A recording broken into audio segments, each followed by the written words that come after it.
این نورسون ختم کنندگانی مؤسسه‌های تحصیلات میانه عمومی ناحیه واسع با دانش و ذوق بلند آرزوی دانشجوی شدن داوطلبان اشغال کوتای پرزیدنتی در سال 2025 میباشند با مقصد تامین اجرای قرار حکومت جمهوری تاجیکستان درباره قبول دانشجویان با مؤسسه‌های تحصیلات عالی کسبی جمهوری تاجیکستان در مؤسسه تحصیلات میانه عمومی رقم 10 ناحیه واسع دوری ناحیوی آزمون کوتای پرزیدنتی در چنین محیط ایدانه انا همین طور برگزار گردید.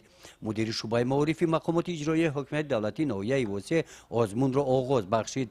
در آزمون جانشین رئیس ناحیه واسع، نماینده ریاست معارف ولایت ختلان، اعضایان کمیسیه و هیئت حکمان اشتراک داشتند. قید کرده شد که طبق نقشه قبول دانشجویان با مؤسسه‌های تحصیلات عالی کسبی طبق کوتای پرزیدنت جمهوری تاجیکستان برای تحصیل سال 2025-2026 برای ناحیه واسع 14 عدد کوتا، 7 عدد برای دختران و 7 عدد برای پسران مقرر گردیده است. طی سالهای استقلالیت توجه پیشوای موضع ملت نسبت به کسب آموزی جوانان به مراتب زیاد شد و همین بود که با تشبوس بیواسطه پیشوای موضع ملت کد پرزیدنتی برای داوطلبان جاری گردید و این امکان میداد که شخصان هوسمند نسبت به این آن کسب با این کوتا با واسطه کوتا خوانده صاحبکش شوند. هر سال 10 نفر متخصصان جوان با واسطه کوتا خوانده با استحصالات به ناحیه برگشته برای خلق وطن خود صادقانه خدمت میکنند. من همچون آموزگار، همچون کارمند ساحه معارف در آن نظر هستم که این توجه جوانان را به علم اندوزی، به کسب اندوزی با مراتب زیاد میکند.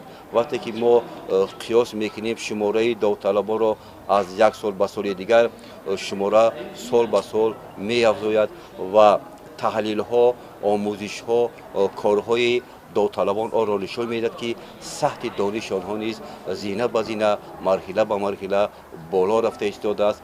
البته در این همه زحمت های پیشوای موضع ملت خیلی کلان است، زیرا سیاست معارف پرورانه پیشوای موضع ملت و توجه همیشگی او نسبت به این ساحه ارزشمند و کلیدی جامعه زیاد شد.